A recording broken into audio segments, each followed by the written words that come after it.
Greetings, conversationalists. Welcome. It's Erickson here. Delighted to have you with me this fine day. Happy birthday to my wife. We'll get into that in a little bit. And the continuing resolution. Goodness gracious. Boy, do we have to get into the continuing resolution. The phone number, if you want to be on the program, 877-973-7425.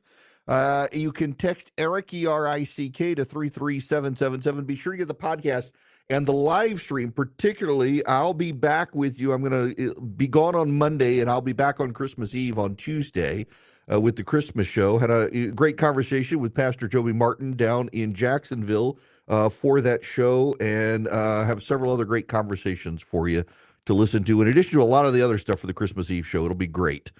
Now, I got to begin here because I've been waiting for this to happen, and it seems to be happening. You recall, if you will, the stages of grief. 5 stages of grief. There's denial, there's anger, there's bargaining, there's depression, and there's acceptance. The Democrats are in an array of those stages, but some of them, after, the depression, are turning to anger, and their anger is exactly as I predicted. I told you this was going to happen. Democrats are suddenly realizing the man they said was such a hero, such an icon, such a statesman, such a leader, Joe Biden, is not so much. I was actually on with Leland Vittert last night on News Nation, and we were talking about this. The Pod Save America bros, they were, we worked for Barack Obama. They went out, they're progressives. They moved to LA. They got a sweetheart deal doing a podcast that lots of the Democrats turn to and listen to, and they're not very happy right now. Listen to some of it. Trump isn't president yet.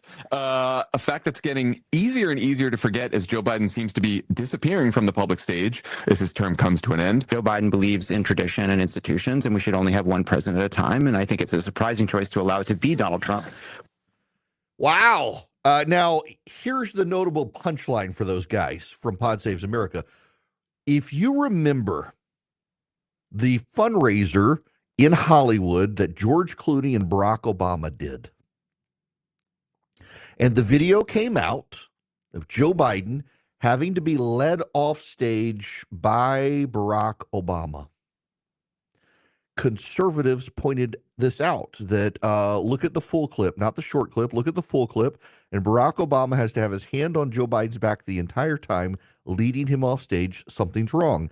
And some people came out and said, no, that's not true. That's not what I saw at the event.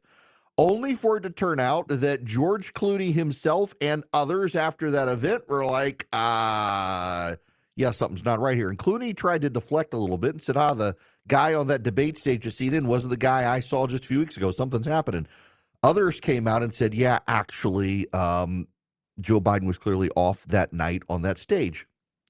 The Pod Bros were there with Obama. They were there for the event. They defended Joe Biden at the time. They denied what we saw with our own eyes was true. Everything was fine. Everything was fine. Just ask them. They were there. They were eyewitnesses. It wasn't selectively edited video. Never mind, it never was selectively edited video. They wanted you to believe that it was selectively edited video and that everything was fine with Joe Biden. We all knew that wasn't the case. Now, they're all upset. They're all upset. They covered for Joe Biden. They carried water for Joe Biden, and Joe Biden is not delivering for them. They somehow want Joe Biden to stack the deck against Donald Trump. There's only so much a president of the United States can actually do. And Joe Biden isn't really out there to be seen. Now, this audio is a little bit hard to hear. I'm fast forwarding through the reporter's question because the reporter, you can't hear him on the microphone. Joe Biden is standing outside somewhere, the White House, I think, talking to reporters. This is him about the drones. Nothing nefarious, apparently, but they're checking it all out. I think it's just one There's a lot of drones authorized. Nothing nefarious, we think. A lot of drones authorized. There he is. Mildly coherent at nighttime. Now, we don't know that it's actually nighttime. That could have been at 3 p.m. in the afternoon, thanks to the freaking time change. It's pitch black outside. Donald Trump says he wants to get rid of daylight saving time. I don't think we're going to get rid of it. Just as a random aside here. Random aside, tangent in the middle of this. Yes, ADHD on display. Half of America are creepy morning people. The other half are normal people who like to stay up at night. And those of us who are normal people, we like to leave work and have sun and hang out with our families outside and play some golf. It's the sociopaths who get up at 5 o'clock in the morning and go to the gym, who want sun in the morning. Now, you're a sociopath. Let's just be honest here. You morning people are sociopaths. You need to recognize you are psychotic to be up that early. Dad, I'm talking to my father right now, who, I mean, as he gets older, gets up early and earlier. At some point, my father's going to reach the age where he's just staying up 24/7 because he already gets up at like 4 or 5 o'clock in the morning. I do not understand how any human being does that. I have looked. They have no rose bed for me to dig under and see if there are bodies. But I'm telling you, you early morning people, y'all are all sociopaths, my father included. I'm not sure I can fully trust you when you get up at 4 and 5 o'clock in the morning. And some of you go to CrossFit that early in the morning. I swear you're going to CrossFit and then you're burying your bodies in the backyard or something. Sociopaths. Normal people want to come home in the afternoon and have sun up, go outside, play some golf, have time with their family, and then watch the sunset and go to bed. Instead, the sun's setting like 4 o'clock in the evening. That is too early in the day. I want to get rid of standard time and keep us on daylight savings time. But you morning people are like, no, we need it in the morning. Like the speed cameras around schools. We got to do it for the children. It's not for the children. The children are perfectly fine getting up before it's sun up and going to school. It's for you. You want to be able to go to the gym and see because you're at your age, you got astigmatism and you can't drive at night, so you got to have the sun up in the morning. No. Get rid of standard time, keep daylight saving time, whatever you do, stop the fallback, spring forward. But that's why we're not, because you morning sociopaths are going to complain that you got to have your sun in the morning. Normal people are going to complain they want sun in the afternoon, and so Congress will do exactly what Congress does. Nothing. We'll have no time change. Okay, that was a tangent from the tangent, off of one tangent, back to another tangent, back to Joe Biden now that I got that off my chest. Felt good to get that off my chest. I love you, Father. I do love you. But really, at some point, you're going to be up 24 hours a day. You're getting up so early. All you people in the mornings, and you're going to the gym at 5 o'clock in the morning. My trainer goes to the gym at 4:15 every morning. I don't understand you people. Nonetheless, I digress again. Y'all, this was always going to happen. Joe Biden was always about himself. And the Democrats had to, in their defense of Joe Biden, build up some story about him being a great patriot. Building up some wild story that Joe Biden is some sort of American hero. Joe Biden's not an American hero. He's one of the most selfish politicians, not selfless, selfish politicians in American history. The man's wife is killed. His daughter is killed. His two sons lose their mother. And he says, well, got to leave you with the nanny. I got to go be a senator in Washington, D.C. And he's there for 50 years. And he brags about, I took the Acela home every night and really spent time with my kids during standard time when it was pitch black outside, so he couldn't even go do stuff. Joe Biden has been wrong about everything in 50 years. He's not a good person. If you think he's a good person, go talk to the granddaughter he had to be bullied into acknowledging was his. Go talk to the people who won't get pardoned for won't see pardons for their kids for gun crimes, and then go talk to Hunter Biden for his pardon over gun crimes, or just read his letter after the shooting the other day at Abundant Life Christian School. But you Democrats had to tell yourselves that he was some sort of hero. He was some sort of great person. He was some sort of saintly person. And now you get to see the Joe Biden the rest of us have seen. He's a doddering old fool with dementia who's selfish, and you have been covering for him the whole time. It's really rich that you guys are upset about Joe Biden now because, Joe Biden hasn't changed. This is the same Joe Biden the rest of us have seen. You're only just now willing to acknowledge the problems with Joe Biden. And there are a lot of problems with Joe Biden. And now you're upset he's not doing enough to stop Donald Trump. Here's the other bottom line on all of this stuff is you can't really stop Donald Trump. One president can do very little to limit the powers of the incoming president. He can certainly try to sell off the border wall, and Trump is going to court to try to enjoin Biden from doing that. Joe Biden can certainly flood Ukraine with a lot of money that Donald Trump won't be able to recall. He can do some things, but not as much as the Democrats want. Remember back in 2000, the losers, they decided to pry the W's off the keyboards in the White House. They might as well pry the T's off the keyboards in the White House. Now, people went to jail for doing that, damaged public property. They'll go to jail this time, but, they'll go to jail proud. They'll be heroes like the guy who leaked everybody's taxes on the right. You'll make them a hero. You'll want a presidential pardon in the future. Nonsense like that. There's only so much Joe Biden can do. And by the way, your fallback is Kamala Harris. How rich is that? You now want Joe Biden. This is the pipe dream of the left, just so you know. The pipe dream on the left now is that Joe Biden should resign so that Kamala Harris becomes the 47th president to undermine all of the themes and the merchandise for Donald Trump being the 47th president. Is that not the dumbest thing you've heard? This is how petty the Democrats are right now. They want Biden to resign just so all of the paraphernalia the Trump campaign is selling related to the number 47 really applies to Kamala Harris. That's how petty they are. You guys elected a man with dementia. You've covered for him for 4 years. And only now are you willing to admit, you're not just realizing it, you've known it all along. You're now finally willing to admit he is who the rest of us have been telling you the whole time. And you don't want to acknowledge that we're right, so you're trying to conjure up new excuses to be able to deny he is who he is. Joe Biden hasn't changed at all. Neither has Jill Biden. And the two of them together have lived off the federal dole for a very long time. It's coming to the end.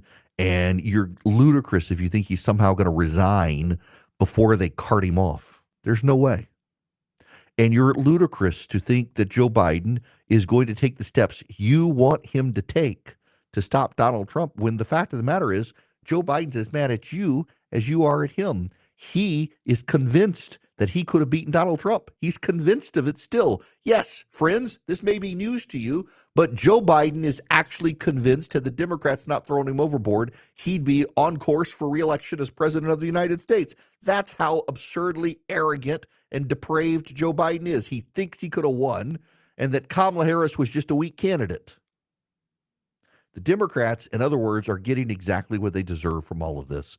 They propped him up, they covered for him, they made excuses for him, and now they finally have to recognize we were right all along on who Joe Biden was, is, and always will be. Yes, please do. And if you want to be on the program, it's 877-973-7425. Happy to have you. Again, just so you guys know, I will be here the rest of this week. I'm going to be gone on Monday, back on Tuesday. We'll re-air Tuesday show on Wednesday for Christmas, and then I'll be back after New Year's on the 6th. I'm going to have a little bit of time off. So my son's birthday was last week, and we ordered him a piano, a Kawai, after many of you recommended it, and it arrived today. Today is my wife's birthday, so it arrived on her birthday. She kind of wanted a new piano as well. So they are at home playing on the piano, and listen, the sound of silence in my office. It's a glorious thing. So Disney is having a moment. The media is furious with Disney for paying Donald Trump $15 million to settle a claim from ABC News. ABC News, on background, people are saying Disney executives were worried about facing a jury in the state of Florida. They were worried about precedent being set at the Supreme Court that could be bad for the First Amendment. And I suspect they were actually worried about what would be discovered in Discovery, although they don't want to say that. At the same time, they have canceled a trans storyline they were going to put in a kids program. The program was Win or Lose. It's a Pixar streaming series about a co-ed high school team. It debuts in February. Disney had bragged that it was going to have a transgender plot within the storyline, and they have now announced they are excising the transgender storyline from it. And the left, of course, is furious. Another cave to Donald Trump and what happened with the election. Seth Dillon, who owns Babylon Bee, tweeted this out a little while ago. He said, quote, "Let's not give them too much credit. Like a predator stalking a child, they got spooked and ran off when the parents showed up." He's not wrong. They're going to find ways to continue to do this. You know, there was a hearing in Congress yesterday that there are only 10 trans athletes in the NCAA.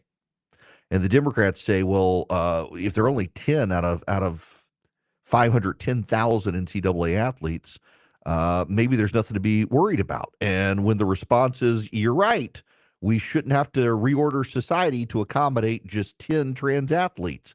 The Democrats, no, got to reorder all of society to accommodate these 10. We're being played. We're being played. But at least right now, the media, Disney at least, realizes where things are headed and what they should and shouldn't do. Good. Now, you should go to Hillsdale College at erickforhillsdale.com. Go sign up today. Take a special class on the Christmas Carol. Now, you're thinking, I don't want to take a class at Christmas Carol. It's actually really good and perfectly timed for the Christmas season.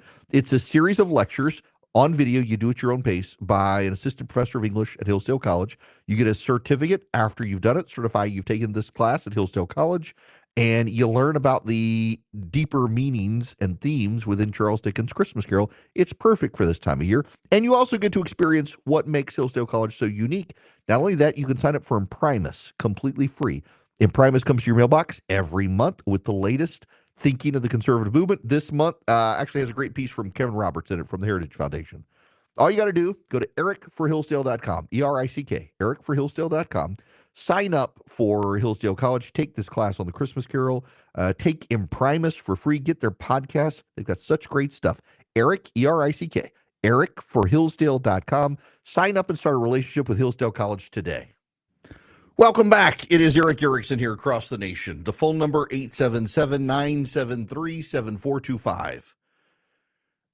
Y'all, I'll spend way more time on this at Christmas Eve. But today is my wife's birthday. I will be a good husband and not say my wife's age. I don't know that she would matter, but I won't. But let me just talk to you about the real world for a moment, because we're obsessed with politics. We're obsessed with the news. We're obsessed with so many things that oftentimes, I think, in the grand scheme of things, don't necessarily matter. On December, I want to say it was December 21st. It might have been December 20th, but I think it's the 21st of 2006. I lost my job. And my wife was at a doctor's appointment, and she's coming in the driveway, and I got to tell her I'm out of a job. I took a leap of faith. I left my law practice. I helped get redstate.com off the ground, was the editor-in-chief and the CEO of the company. Republicans lost Congress in November of 2006, and our revenue went from a lot of money to nothing overnight. And we didn't have the revenue, and I needed to find a new job. We had enough money to pay me through the end of the year. And so I went downstairs to wait for my wife, and my wife was at the door, and she had a look on her face of just terror.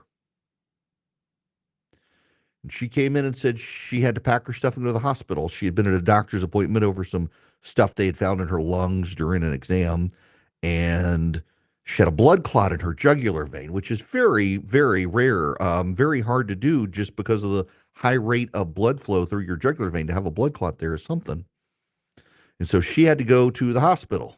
And when she got there, the doctors were there to tell her that they were going to take her in for surgery because she probably had some form of cancer causing that blood clot, given the spots in her lungs. So less than a week before Christmas in 2006, I had lost my job. And on the same day, had to wait for my wife to wake up from a lung biopsy to tell her that she was going to die. 6 months is all she had.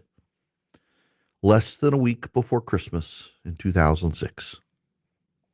And I got to tell you, I get sometimes frustrated with some listeners who they email me and they're so worked up about the election, or they disagree with me on some political point and they're just furious, and the people, I'll never listen to you again because you don't agree with this, blah, blah, blah, blah, blah. And all I can think is, there is so much more to life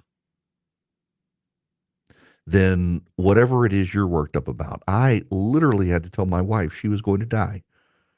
There had been a wreck. The doctors were needed in the emergency room. The weather was terrible, and they said they would either come back or I could be the one to do it. And I volunteered. I went to that recovery room, and I waited for her to come out of her anesthesia, to open her eyes, to be coherent, to ask what they found. And I told her they had found cancer, and there was nothing they could do. And they had sewn her back up and said she had 6 months. And oh, by the way, I've got to leave you now because our 1-year-old is at daycare and I've got to go get her from daycare before they close. So I left and I got my kid and I went home and I sunk down in the mud. It was pouring down rain and I began to cry, and my kid has patted me on the face, telling me everything is okay. I mean, not telling me, but just, a 1-year-old patting you on your face as if everything's going to be fine. I got her inside, waited for family to come. Got her dried off, got her fed, got her in bed, did some serious praying and crying at my desk, sending emails to people that, oh my God, my wife is going to die. Went back to the hospital and began all those deep, meaningful conversations. My wife, by the way, convinced she is going to be fine. Convinced. I'm like, the doctors know what they're talking about. And we had those conversations you never want to have. How do you raise the kid? Where do you raise the kid? What do you do? Do you remarry? What? Had all those conversations. Right at Christmas.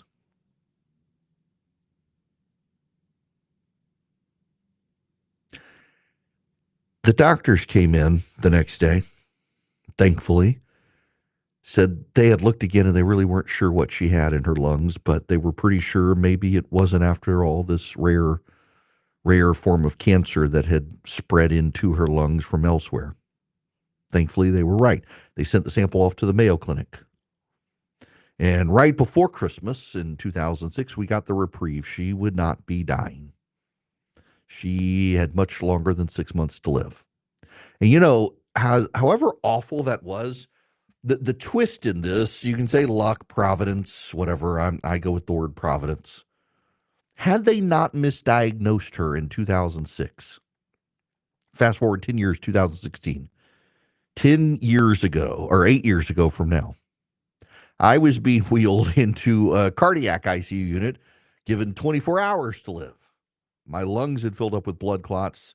My family was told they needed to come, that I was bad off. I still have damage to this. It was so extensive. I still deal with issues.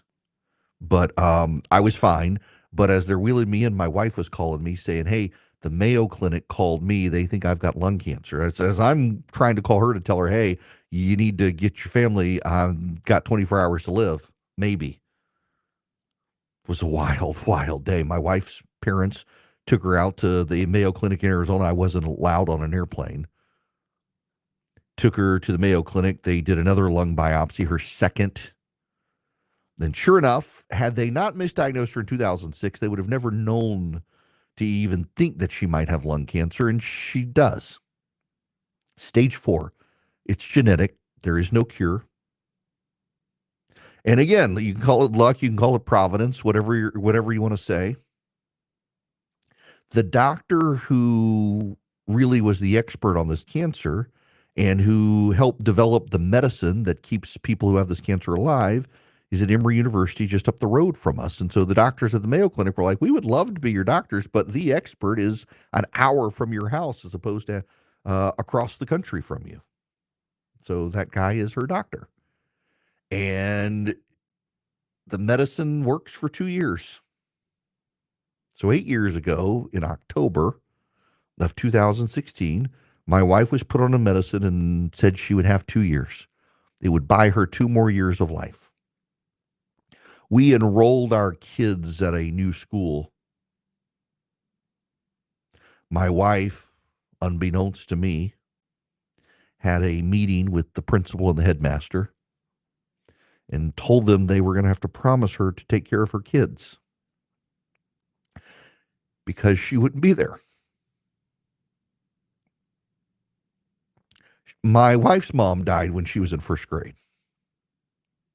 And it was very hard on my wife to think that she herself would leave our daughter in a similar situation where her mother would never be there to see her walk across the stage at graduation. She had 2 years. That was 8 years ago. Last night, I made my wife a birthday cake. Went to bed about 11:45 p.m. last night. And the layers were still hot, so I got back up at 3:15 this morning to finish the cake after the layers had cooled down, and then went back to bed. And when I get home this evening, we will celebrate her birthday. I've already given her her gift. 8 years later, she's still here with us. She did see her daughter cross the graduation stage.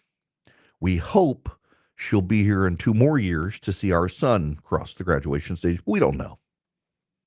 We don't know. We hope, we pray. I say all this, and we'll talk more about it on Christmas Eve, because that tends to be what I do to set the stage for the Christmas Eve show. But I wanted to, very publicly, tell you guys, my wife is just amazing. She does strongman competitions. She has pulled a UPS truck. She has a Harley. She's got a tattoo sleeve she's working on. She has more shotguns than me. She claims to be slightly taller than me. I dispute this claim. I dispute it. We'll never recognize it nor admit it. She claims it. She wears high heels. But she's amazing. And she's here. She's here. A lot of you are struggling at Christmas. I get the emails. Got an email from someone yesterday, as a matter of fact. They were going through a divorce at Christmas. They have young kids. It is not, the correspondent says, a matter of infidelity. It's a matter of they never should have done it in the first place. They never got along to begin with. They had a child before they were married and got married, and the whole thing is crumbling. I got an email last week from someone who is struggling to pay his mortgage. People have miserable times all year long, but this is the time of year where you have sociopaths on television who go out and buy their wives brand new Lexuses without even talking to them first and put giant bows on the cars. I mean, the pressure is on for you to have the perfect Christmas. If sociopath on TV is buying his wife a Lexus without her permission or knowledge, without even getting her sense of what sort of car she wanted or color she wanted, and finding a giant bow and putting it on, I mean, it sets a very high bar for Christmas.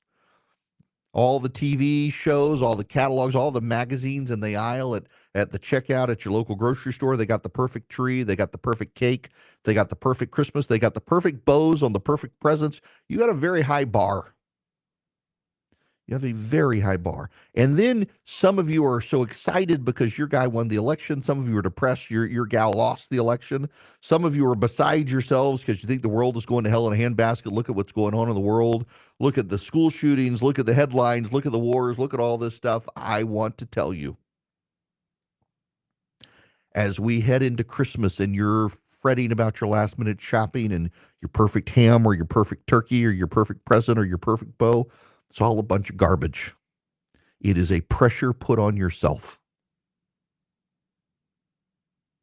I want it too.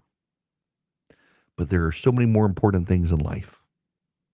There are so many more important things in life than an election, than a headline, than something far away that causes you terrors at night, than a drone flashing through the sky that you don't know where it came from or where it's going. There are so many bigger, more important things in life, and they tend to be around your family. And I want you to know, as someone who had to look his wife in the eyes and tell her she was going to die, I have been through those struggles. I have friends right now who have spouses who are dying, and they won't get the reprieve my wife got. I have friends who have lost children in the past year. They won't get the reprieve my wife got. There will be an emptiness around the Christmas tree this year. I think of those poor people in Madison, Wisconsin, at that school where you know and I know there were presents under a tree that will be unopened and probably have to be returned because the person they were meant for got shot and killed the other day. Life is not easy. Life is oftentimes unfair. But you've been given one. You've been given opportunity. And as hard as it is sometimes not to despair, I'm telling you, the world is better off with all of us, yourself included, in it. And don't listen to the darkness. Don't be dragged down to despair. The God of all creation sent his son, who was born in a food trough, probably in a cave, who lived a perfect life and still was executed, beaten, tortured, nailed to a cross, and died because he wants a relationship with us. It was a plan put in place before the foundation of the world itself was set in place. So everything's going to be okay. All things work for the good of those called according to his purpose. I have lived misery at Christmas and came out on the other side. And you're going to be just fine. I know it may not seem like it right now, but the key at Christmas time is not the presents. It's not even the gathering of family. It's certainly not the financial pressure. What it is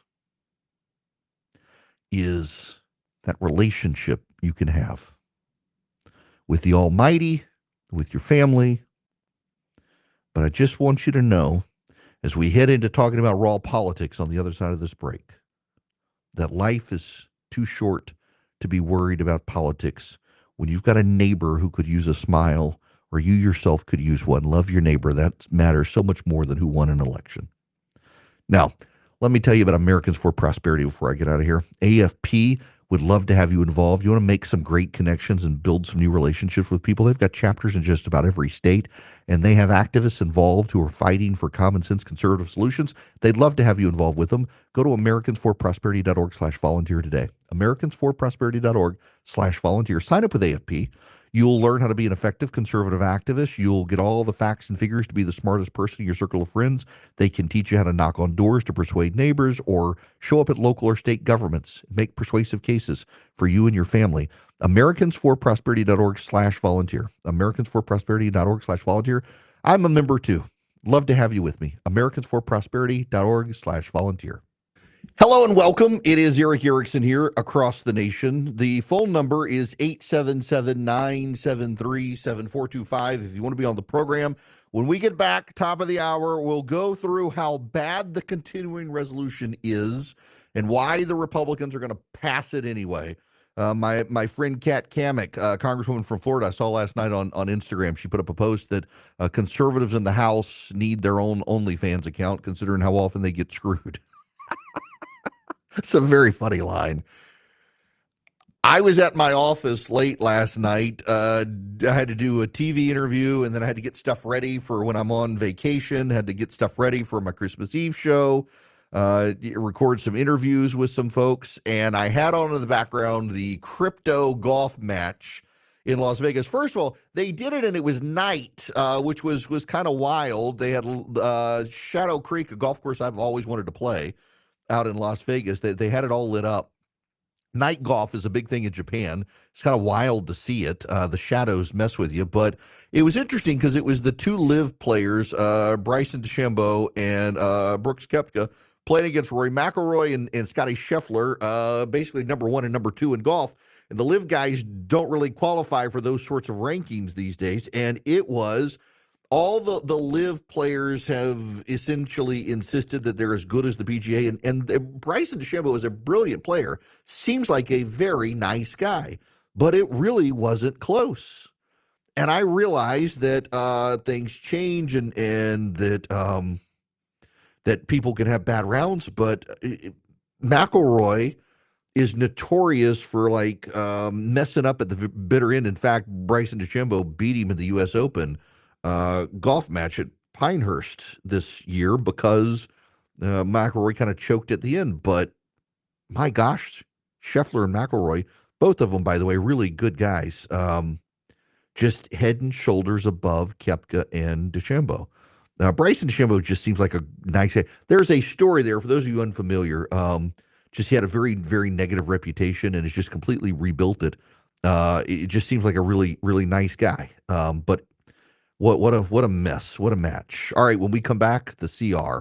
Greetings, conversationalists. Welcome across the fruited plain. It is Erick Erickson here. The phone number 877-973-7425. If you want to be on the program, if you text Erick, E-R-I-C-K, to 33777, you can get the live stream, the show notes, the podcast, so much more. You're going to want the live stream next Tuesday and Wednesday for Christmas.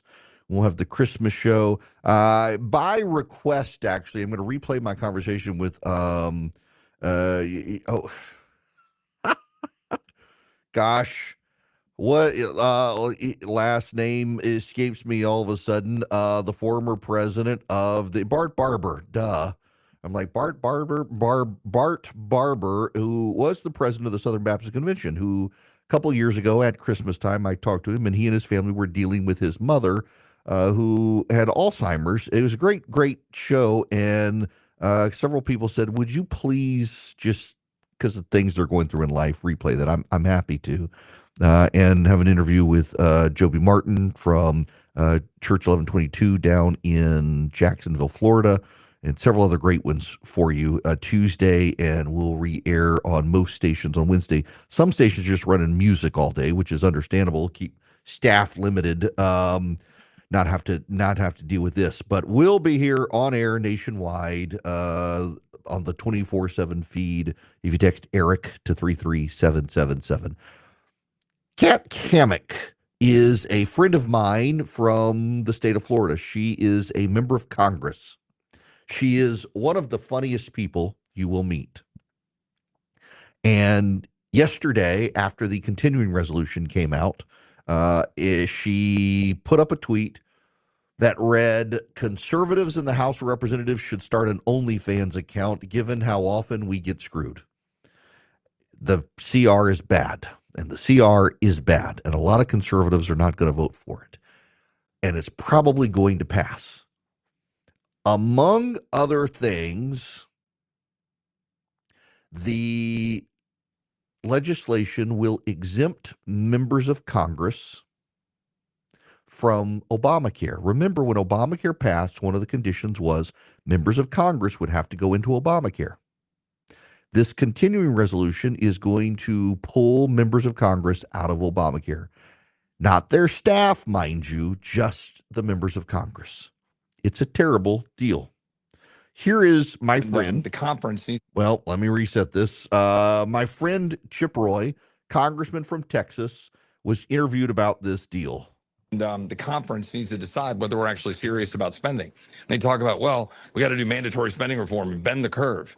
But we just voted on a $200 billion shift of dollars in Social Security that's going to shorten the time when Social Security expires or it goes bankrupt. We're just fundamentally unserious about spending. And as long as you got a blank check, you can't shrink government. If you can't shrink government, you can't live free. Do you plan on supporting this? That's Congressman Chip Roy, friend of mine, been on the show a number of times, good personal friend, furious about this package and the amount of spending. Speaker Johnson's been making the rounds on this. And Mr. Speaker, it's not just so you've got a bunch of Republicans who are angry at you. They don't like this. And just in a couple of weeks, you're going to stand once again to run for Speaker of the House. And you don't need a bunch of Democrats mad at you. But you know, and this is breaking news you do not know. You know who also does not like this? Elon Musk, the world's richest man, just tweeted this bill should not pass. The only way you're going to be able to pass it now, Mr. Speaker, is with Democrats. If you could, what's your message to Elon Musk? Well, I was communicating with Elon last night. Elon and Vivek and I are on a text chain together. And I was explaining to them the background of this. And Vivek and I talked last night about almost midnight. And he said, look, I get it. He said, we understand you're in an impossible position. Everybody knows that. Remember, guys, we still have just a razor thin margin of Republicans. So any bill has to have Democrat votes. They understand the situation. They said, it's not directed to you, Mr. Speaker, but we don't like the spending. I said, guess what, fellas? I don't either. We got to get this done because here's the key. By doing this, we are clearing the decks and we are setting up for Trump to come in roaring back with the America First agenda. That's what we're going to run with gusto beginning January 3rd when we start the new Congress, when Republicans, again, are in control. And all of our fiscal conservative friends, I'm one of them, will be able to finally do the things that we've been wanting to do for the last couple of years. Right now, Democrats still control the pens, and that's the problem. So we got to get this thing done so we don't have the shutdown, so we get the short-term funding measured, and we get to March where we can put our fingerprints on the spending. That's when the big changes start, and we can't wait to get there. So you understand the speaker's position here. Here's. Let me just talk to you about this in really practical terms. By the way, let me get out first. I think they should kill this deal. I think it's a bad deal. I think exempting members of Congress from Obamacare is a bad thing. One good thing that's in the legislation is they will essentially penalize American companies that are helping the Chinese build out technology that could be used against us, but that could pass on its own probably. This is a terrible piece of legislation. It probably should be killed. I hope Elon Musk is whispering to Donald Trump, trying to get him to scuttle it. But I do want you to see, knowing my position, at least let me explain the other side to you. Republicans had the opportunity earlier this year to pass a spending package that actually was not bad compared to this one. It spent less money. It made more cuts. It was much better than the spending package. And it was about a half dozen to a dozen conservative members of the House of Representatives, all Republicans, who sabotaged that deal. They didn't like it and they didn't want it, and they had to restructure it, and they kicked the can on everything until now. So those conservatives could have gotten a better deal then, and instead are now getting this. The reason the speaker wants the deal done at this moment is because they don't want to bog down and burden Donald Trump when he gets into office and immediately wants to start on reconciliation. They want a plan that can last until March of next year. So when Donald Trump comes into office, they can immediately begin work on reconciliation and restructuring the spending in Washington, D.C. That's part of the issue. It's a terrible plan, though. But again, the speaker would tell you, and I will tell you, and it is the truth, that the Republicans need Democratic votes because there is such a slim margin. There are Republicans who will never vote for the spending package. And the Democrats have held out. So you do need to understand this. As much as I hate the plan and think it needs to be killed, I do understand the speaker's position is that there are a handful of Republicans who will not vote for any spending package whatsoever. And since they will vote for no spending package whatsoever and the government must be funded, they're not going to shut down the government. They got an obligation to fund the government. They're not going to shut it down. They can't get these Republicans, so they got to get Democrats. Well, the way to get Democrats is to throw money at them, and that's what they've had to do. You and I can disagree with it, but I at least understand the position the speaker is in. This is the speaker. He was on Newsmax. You know, Mr. Speaker, you've got a very slim majority right now, a slim majority in the new Congress next year. Do you have any concerns that this deal will impact the vote for your speakership to continue, or might this cost you the gavel? No, I don't think it will. I mean, look, we have a series of difficult choices, and it doesn't matter who the speaker is. We'd be facing the same exact dilemma. We try to navigate this as best as possible and chosen the least of the bad options in front of us. No one wants to spend $110 billion, but when you have emergencies that are actually, as they're legally called acts of God, these are not man-made disasters. They're outside of our control, and there's a certain principle that the federal government has some role to play. So we don't like that. We don't like spending money. But in a case like this, to be frank, it would be the red states that are left out. It would be the rural areas. Democrats don't have a big priority on the agriculture community because they don't have that in their districts. These are Republican states and Republican districts, and we would be derelict in our duty if we didn't take care of them. So that's the part of this that is uncomfortable for people. We don't like spending money, but we have to do it responsibly. But and again, it comes back to there's a grab bag in this. It's not just that. And the speaker can rightfully say, well, here's the problem.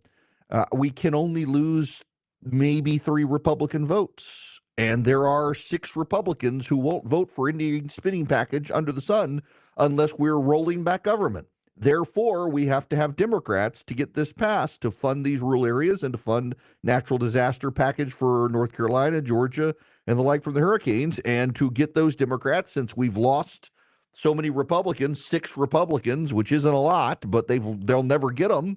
We got to give the Democrats things they want to get their votes. That is the process. That is the mess. That is how bad it is.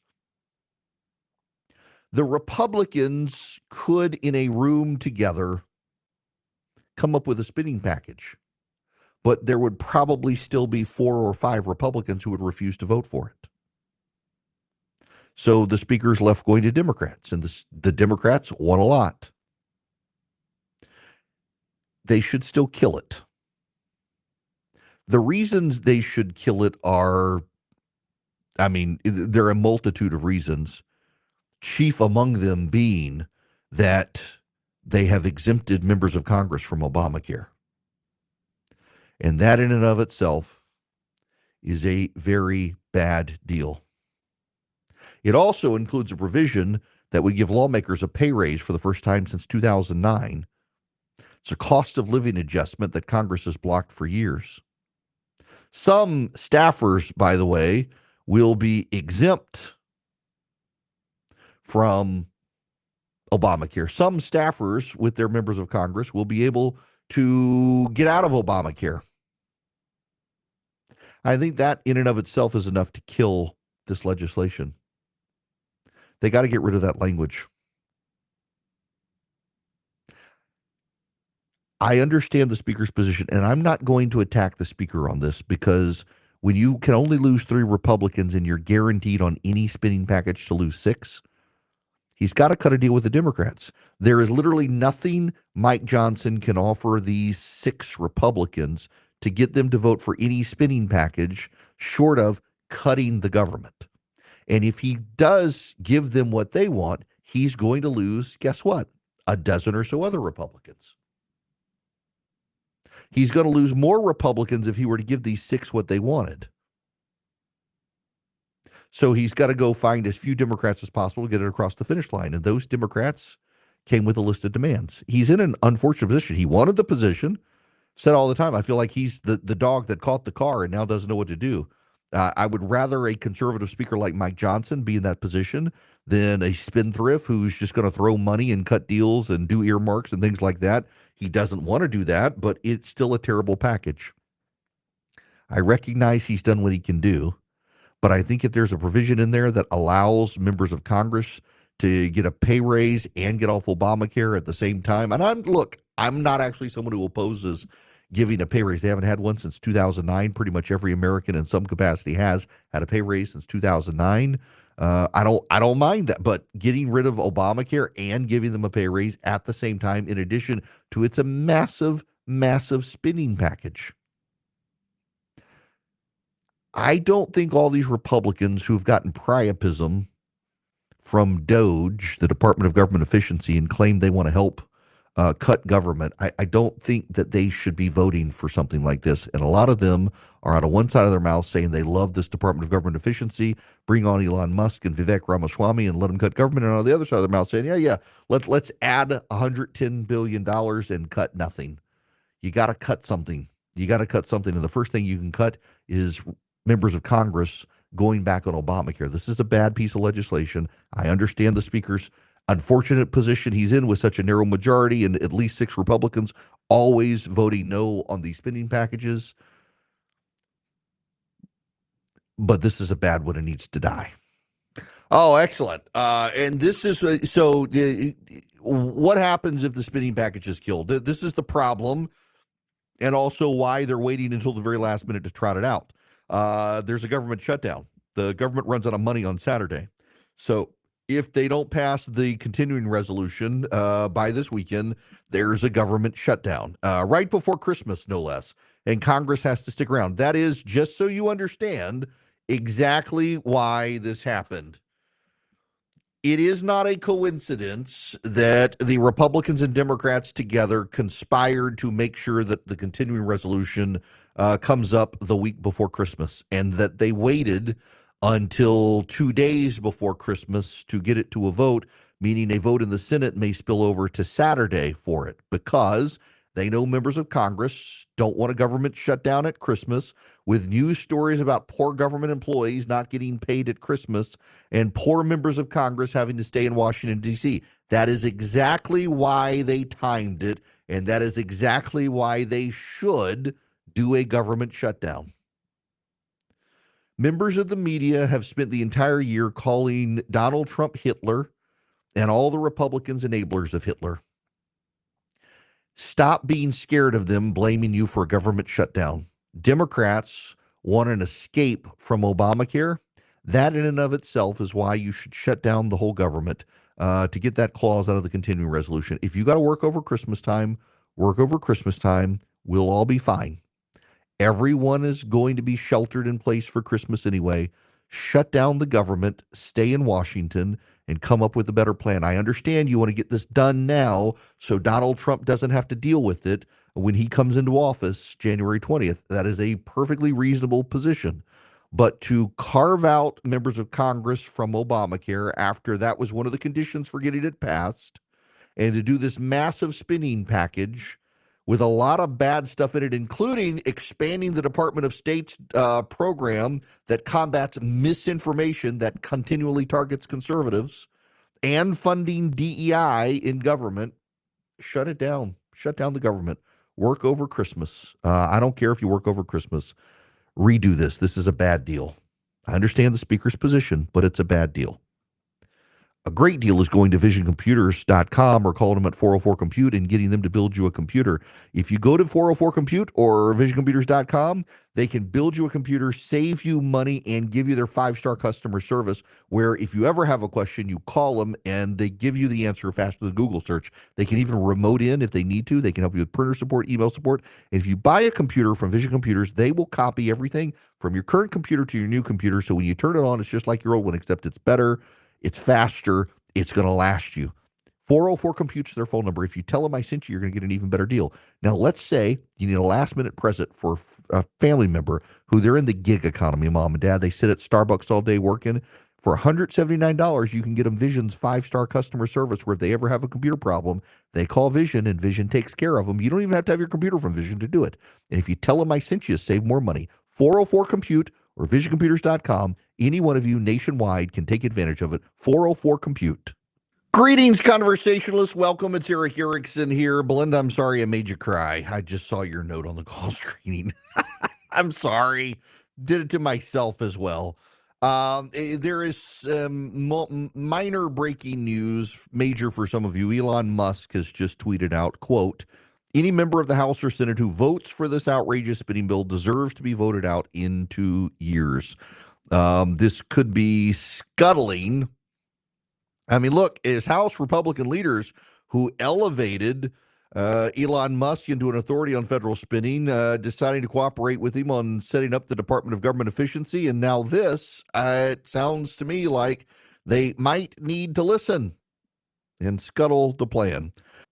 The Republican fear of a government shutdown and being blamed for it. What exactly happened after the Gingrich Republican shutdown? Republicans actually picked up seats in the United States Senate in that election. They certainly did lose some seats in the House, but they were going to lose some seats anyway.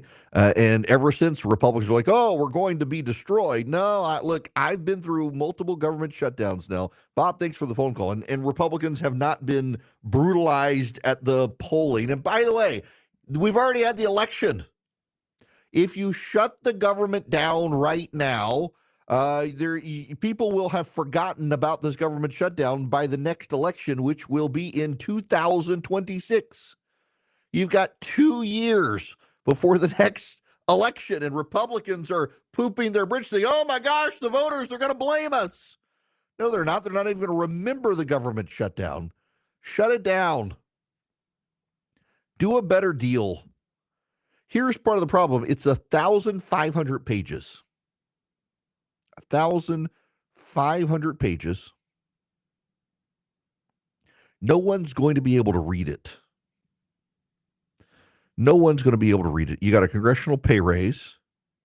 You've got members and some staff who get to opt out of Obamacare now. We literally just had a healthcare CEO murdered in the streets of New York. And Democrats are complaining about insurance, and suddenly they're going to allow themselves out of the insurance program that they set up that has led to people's frustration. Yeah, that's a fantastic look. Is it not? Ron DeSantis is on social media right now saying we need a 28th Amendment that reads, quote, "Congress shall make no law respecting the citizens of the United States that does not also apply to members of Congress themselves." Yes, please. That would be wonderful. All of this is just so wild. Need to kill the deal. Need to kill it. Start over. Let there be a government shutdown. Work during Christmas. It's fine. The 1,547-page funding bill includes an extension of the Global Engagement Center, a contributor to the censorship industrial complex, which pressures social media companies to censor Americans. It would be funded for 9 years under the plan. 9 years. Kill the bill. Kill the bill.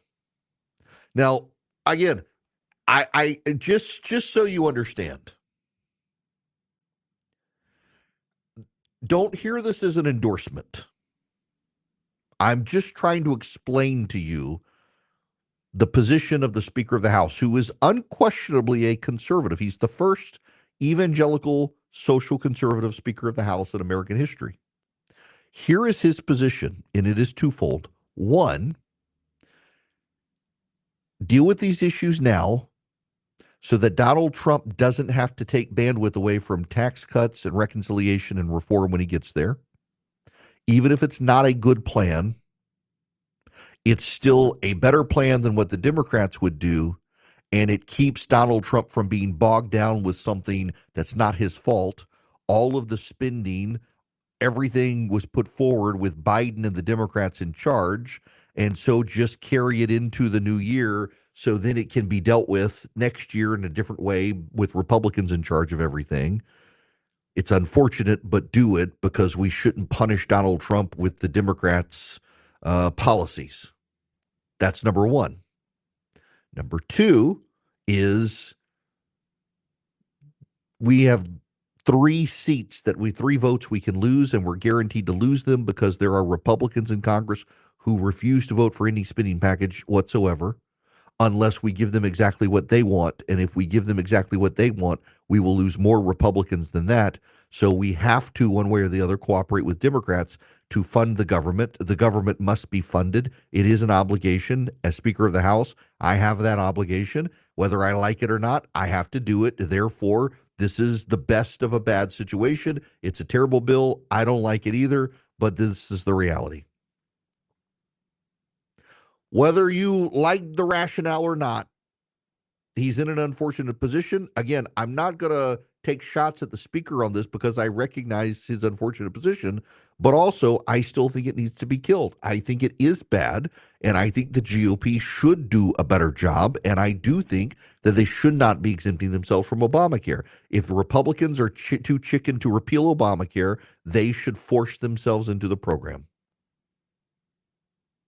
That's where I am on this. I understand his rationale. I just disagree with him on this package. That's kind of where I am. Just shut it down. Shut it down for a couple of weeks. It's over Christmas.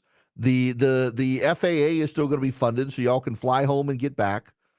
Shut it all down. Completely shut it down. Go home, listen to your constituents, come back, and redo it. I'm kind of where you are. Look, if I understand his position, I'm trying to be sympathetic to a man who is going to not get enough Republican votes to pass any spending package under the sun. Even I suspect when Donald Trump becomes president, they're going to run into problems with probably a half dozen Republican members of Congress who are going to dig their heels in and say, I will fund no spending package. I get it. What they should do is do a budget. And they haven't wanted to do a budget and an appropriations process in a very long time. What they do are these omnibus bills and then continuing resolutions to just fund old stuff. And I get that. But I still think it's a bad deal. I still think it's a bad deal. I just think Republicans have to stop being scared of the press and scared of the blowback for government shutdowns. And I think they are too scared. Congress wants a 40% pay raise. 40% pay raise. I'm not opposed to Congress getting a pay raise. I may be the only person in America. Congress has not had a cost of living adjustment since 2009. Virtually every other American has seen their pay go up since 2009, except members of Congress. I'm not opposed to them doing it. Why? If we keep the cost of being a member of Congress so low, all we're going to get are very rich people running for Congress. And the very richest people in America running for Congress and pricing out the middle class from being able to run for Congress gives us a bunch of arrogant elites in Washington, D.C. So if you boost the pay, you incentivize someone in the middle class, say, you know what, I think I can go run against that arrogant SOB.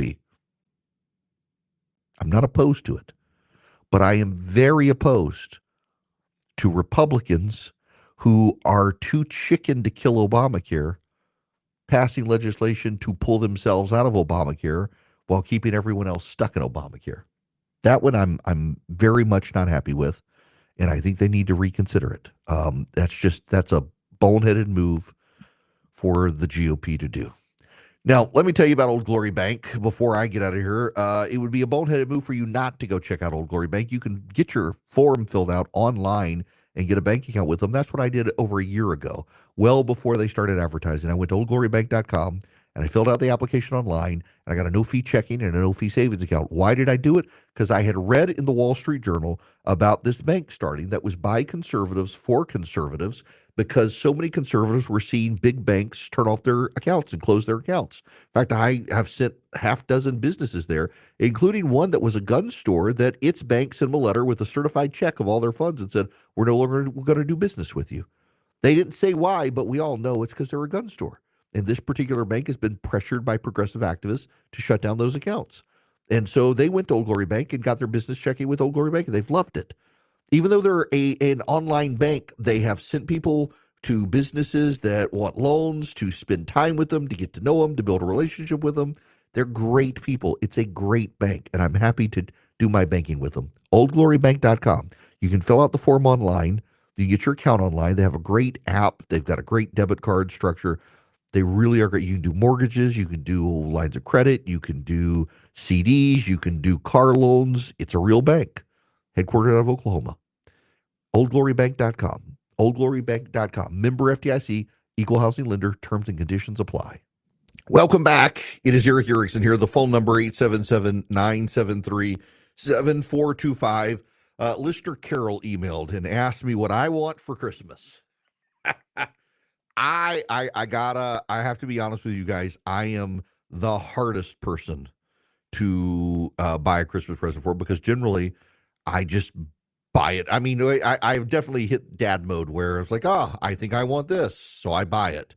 I will tell you what I want for Christmas. I asked my wife and kids for a golf mat from which to hit golf balls off into a golf net that I can use outside. Those are the big ones. And then there is a ice maker called a Claris, and it makes the big clear ice cubes, the giant big cubes, 2 inch by 2 inch for bourbon. I asked for that. They're kind of pricey gifts though. And then there were 2 cookbooks I wanted. I want this year's annual collection of Southern Living recipes, and then Dolly Parton and her sister have out a cookbook that came out a couple months ago. I wanted that one. I'll tell you what I really want. Y'all, this is kind of dumb and selfish. So when I got started in radio, it was by accident. A local radio show host got arrested in a crack house, literally. And I was on CNN at the time and running Red State, and the local station here where I live in Macon, Georgia, Cumulus Station, I asked if I would fill in for the guy. And I did for a day, turned into 3 days. They fired the guy, and I just kept coming back every day. 3 months, got paid in an expired gift certificate at Outback Steakhouse. And wound up when I was doing my syndicated show just in Georgia, 9 a.m. to noon, was on their station. Well, when I moved noon to 3, Cumulus picked Dan Bongino to be their voice noon to 3 on their stations, so they couldn't have me and him together. And there was not a slot for me. But, Ben Shapiro and Michael Knowles and the Daily Wire guys are leaving radio, and it frees up slots on that station. I was really hoping for Christmas I would get the news that they would put me back on in delay in my home market. I don't know that that's going to happen, but that's kind of my odd, funny Christmas. I really want to be back on, and I know it's dumb, particularly, but everybody already listens online. I get every time I go to the grocery store, so I might as well be on like real radio in Macon, where I am. I would love to get back on that station, but I don't know that that's going to happen. That's kind of my wild card Christmas list thing. I know it's kind of silly, but that is. I suspect I'm getting golf gear because I see all the I get push alerts on all the things that get put on the family credit card, and I saw one last night. It was kind of pricey, but it looks like it's going to be something. I have no idea what it is, though. Like, I looked, and I can't figure out what on earth is my wife spending that on for me for golf. But I totally. The other thing I want is every year there's a place in Georgia called Barnsley Resort. And every year my family says, guilt-free, go for a weekend without us and hit golf balls, smoke cigars, drink beer, have fun, invite your friends. That's something else I would not mind having because I could use a break. I love my family. I could use a break on occasion. We'll see. I don't know what I'll get. It's the thought that counts. It is the thought that counts. My wife, she's not listening right now, so I can tell y'all I'm buying her. She's really, really, really into in-depth Bible studies, and so I'm buying her a Old and New Testament Bible commentary set that she's wanted digitally because way too expensive in paper, and she didn't want the paper anyway. My son, I'm taking him to Las Vegas the week after Christmas to see a Golden Knights hockey game. And my wife took care of all the stuff for our daughter, which is mostly Taylor Swift stuff and jewelry. So we're squared away. All right. I hope you guys get what you want for Christmas. I hope someone is getting you Omaha Steaks for Christmas. Is that not a great transition? Omaha Steaks has been America's butcher since 1917. And right now, just in time for Christmas, site-wide, they've got 50% off. Not only that, at checkout, if you put in my name, Erick, as a promo code, you get an extra $30 off. Minimum order required at omahasteaks.com. You get deliciousness delivered to your door. You get the caramel apple tartlets, which are my wife's favorite. You get, what else do you get? You get the bacon wrap fillets, which are pretty special. I love their New York strips. You can even find dry age selections. You can find seafood. Their Argentine red tail shrimp are fantastic. I fry them up and make shrimp tacos with them. And then they get the mini chocolate cakes. Well, you can get ready-made sides, desserts, main courses. You get great steak. And right now it's 50% off site-wide. Just in time for the holidays at omahasteaks.com. And then at checkout, put in promo code Erick, E-R-I-C-K. You'll get an extra $30 off. It's going to be a great gift for you. Buy it for yourself. Buy it for your friends and loved ones. Buy it for business colleagues you want to impress. It always impresses because that's what Omaha Steaks does. They've been doing it since 1917. Just in time for Christmas, 50% off site-wide. omahasteaks.com. Put Erick in as your promo code for an extra $30 off. Do you know there's nothing wrong with raising your kids according to your values? This is an unwarranted stigma. Vox.com is a left-wing website. And a guy named Zach Beecham, who one time wrote that there was a mysterious bridge connecting Gaza and the West Bank. There's not, by the way. He's just an idiot. This guy wrote an explainer today on why conservatives are championing Daniel Penny, but not Luigi Mangione. What's the difference between the two? And he really obfuscates the difference. He tries to bring in conservative social thought and Russell Kirk and just really spends a whole lot of words not really explaining anything, but essentially justifying to progressives that somehow they're the superior being. And this is a lot of what goes on with left-wing commentary these days, is a justification for people on the left. I want to play you some audio. It doesn't make you as much money. Stop. And it doesn't. Let me set this up for you. This is a conversation on MSNBC about the future of the party. And you got to listen to part of this. It doesn't make you as much money. And it doesn't. And listen, I've been a consultant. I was a consultant on the Harris campaign. Yeah. But you know what? I care about my community first and foremost, and the strategies that will reach them. And those strategies are scrappy. They're new. They're different than the old guard. But listen, this isn't the 1990s. We can't continue to run those campaigns. And also, Joe Biden won because of some of that scrappiness, right? In a pandemic, and we had to defeat Donald Trump. And so, it's also disappointing with the DNC. Like, the people that are running to lead the DNC are all white men. And the thing is, I think about what the voter who was ride or die for Kamala Harris looked like. It looked like the people at this table. Like us. It looked like AOC. Latinas voted with her. It was Latino men. But so the reality is you're not bringing to the table the people who showed you how to win because they voted for her. They were willing to ride with her. You're chasing Republican voters who, no matter what Trump does, are going to vote for Trump. It doesn't matter what he does. Listen, the party should be led, to your point, by young women of color. Right, because young women of color are the reasons that Democrats do actually have some of these wins. And we know how to communicate in ways that reach that more moderate voter, but also that progressive voter, because we... Really? Kamala Harris, not exactly a great communicator. And here's the problem with these sorts of psychoanalysis by progressives. When you listen to progressives, one of the things, there's a difference between... And I got to be real careful here because not everyone who's on the right is a conservative. Conservatism comes with a level of humility because we don't have all the answers. We don't have all the answers.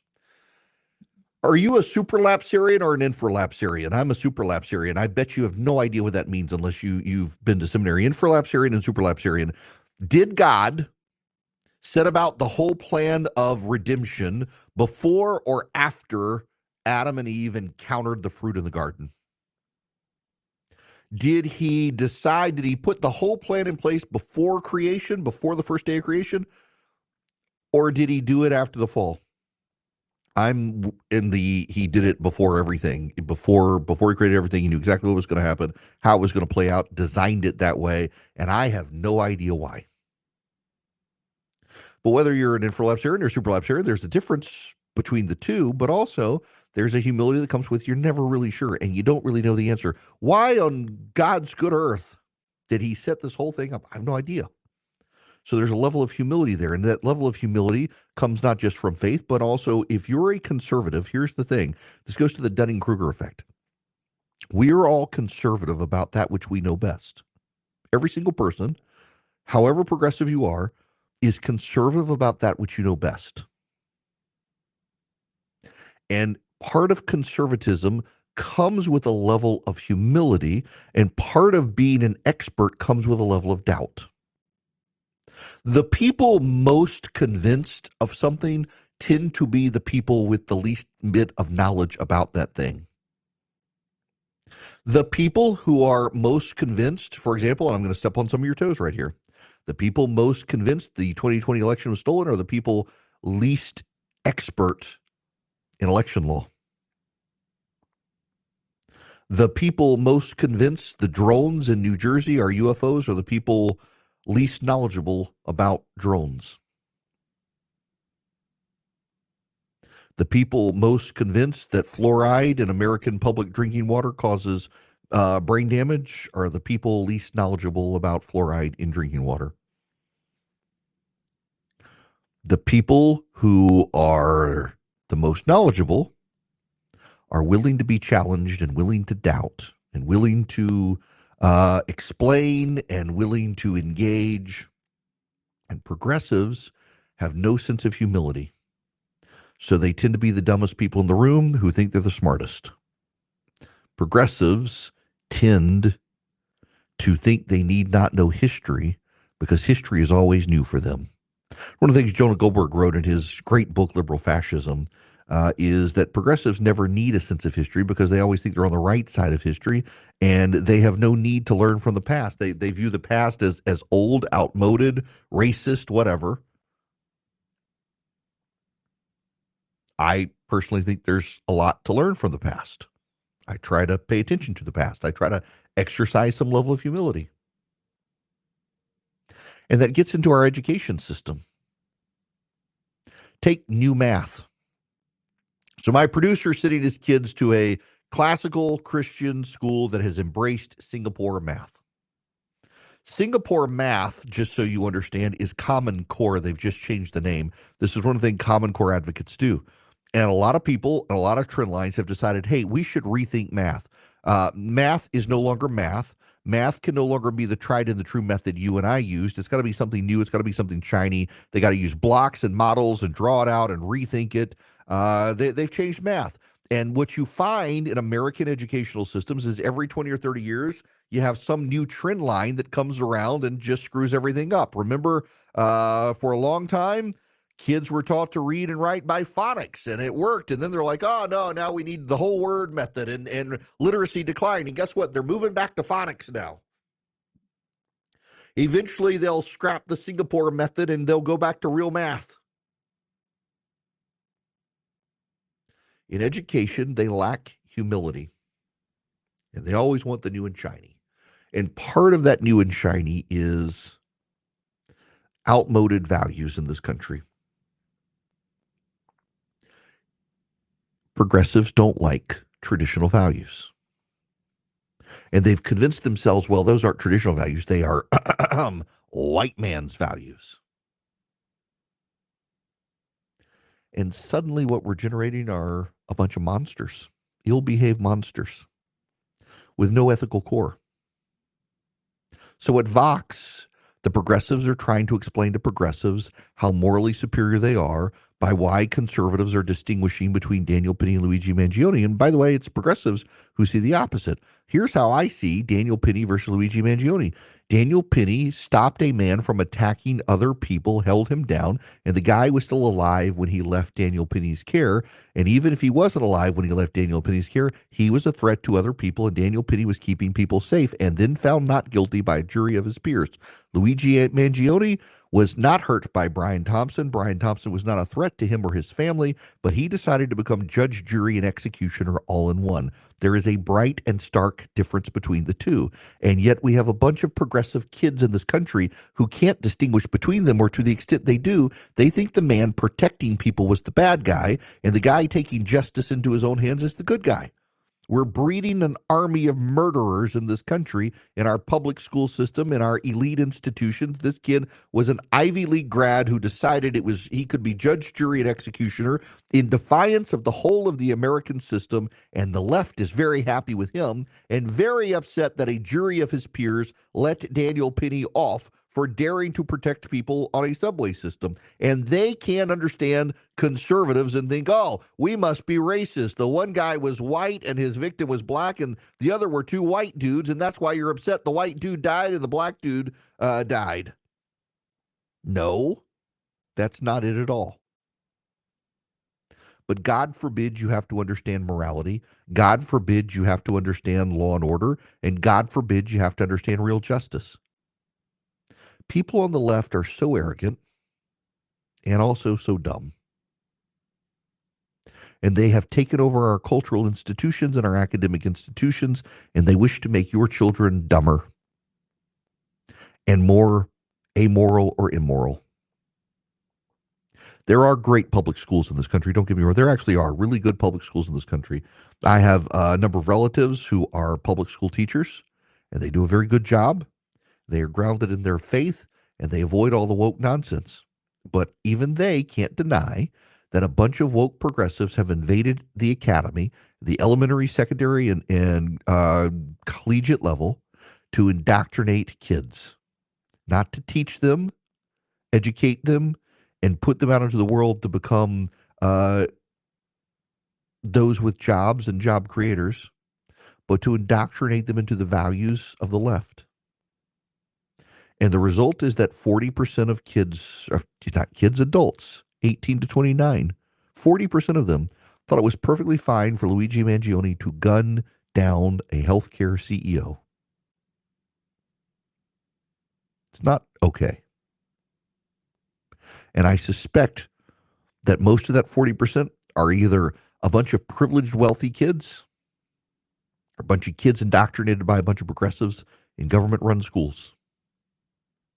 Find yourselves a good classical Christian school or homeschool your kids if you can, and not everyone can. And if you can't, you got to be extra vigilant in your public school because of what some nut might be teaching your kid.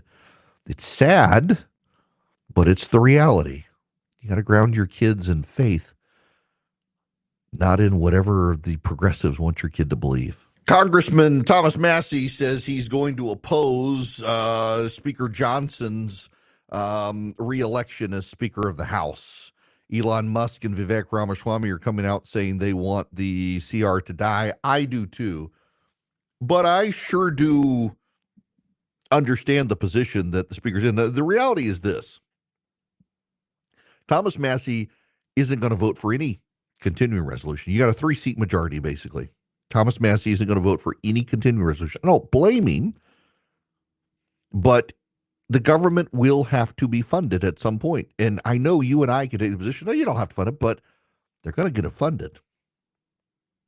And you know it and I know it. Even if you don't think it should, you know it and I know it.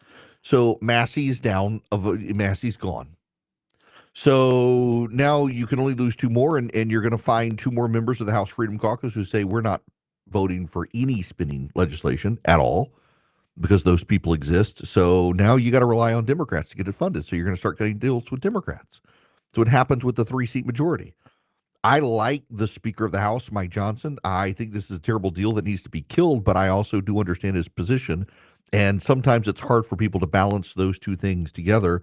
You're not going to get a socially, fiscally conservative Speaker of the House ever again if you're so willing to oust Mike Johnson. You'll get some establishment squish.